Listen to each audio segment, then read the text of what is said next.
Hey guys, Mike here. So, this is a long-awaited update on the shop and the homemade split system here. So first of all, let's start with this guy. So, you never saw the compressor section and you never saw the piping that's now hooked up. So the last time you saw the piping was to here.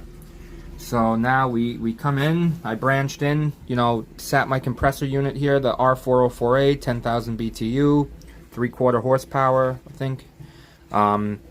We come in here with a liquid, I brought it in here. Suction I brought over here. I had this little U-bend, so I was able to use that. It's cold because I just shut it off. Compressor's nice and cool, compressor's fan cooled.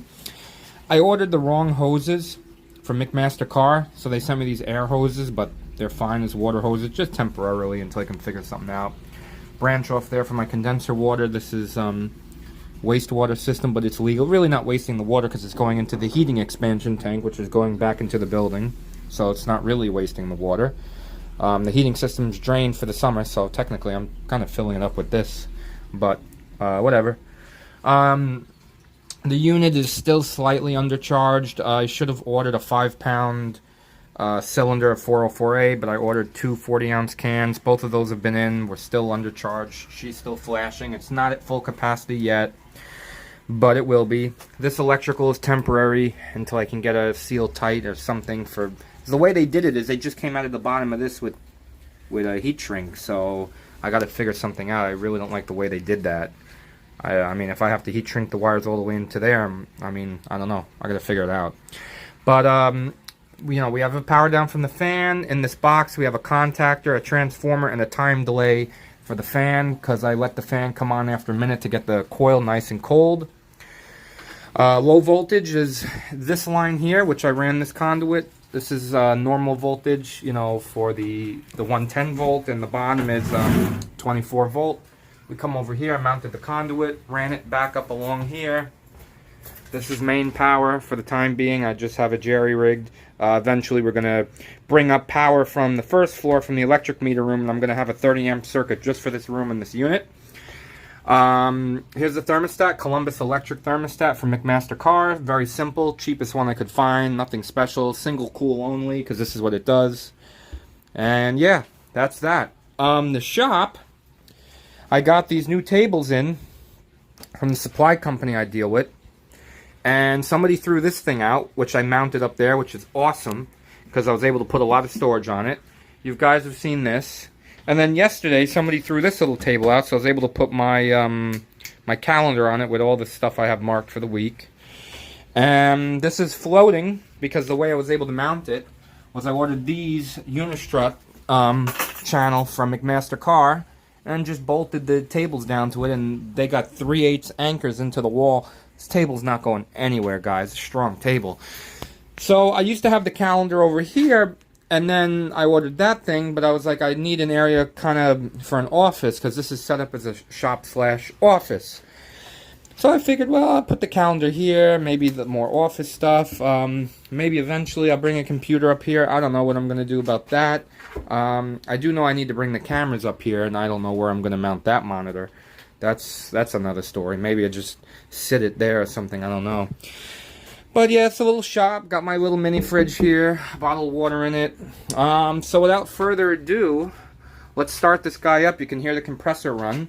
You'll hear the little cooling fan come on for the compressor, and then the fan up top has a 1-minute delay. So here we go.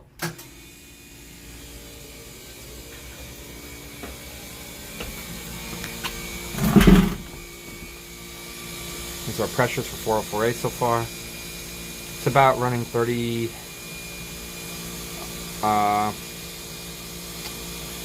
it's about 31 degrees it's running, or 70 PSI. Should be a little more. But again, it's flashing. So she is low, but we need to add a little more, but for the time being it is somewhat cooling. You can see this guy's getting nice and sweaty. And then our fan up here will come on.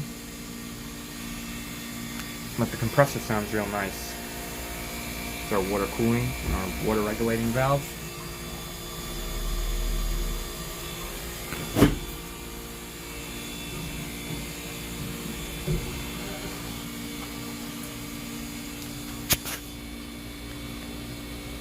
It's gonna come on in a minute.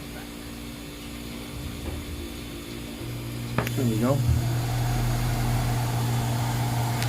And nice and cool. For the time being. I mean, it can get a lot cooler than when it's blowing out. I guess it's blowing out 48 degree, 50 degree air, but really this evaporator is supposed to run in the 20s. So, like I said, it's not fully charged. So now we have our fan running. You can look at our pressures. Again, this is 404A. So it's definitely, this is a medium temperature system, but it can be a high temp. If you look here, 20 to 55 degree VAP. So it can get colder than what it is. I'm not getting the full amount of BTUs out of it. See, we're still flashing, so it's still low. That is a 2-pound receiver, and this is cool. It's not even warm or anything. So yeah, our subcooling was really low. Our subcooling was 1 or 2. It's actually 2 degree subcooling. Our superheat was pretty high. It was 28. So we still have I still have a bit more to go, but for the time being, while I'm waiting on that other can, it is cooling somewhat. And this isn't a very big room to cool. So yeah. So that's a little update, guys. I hope you enjoyed the video. Stay tuned for more, and thank you for watching. Mike out.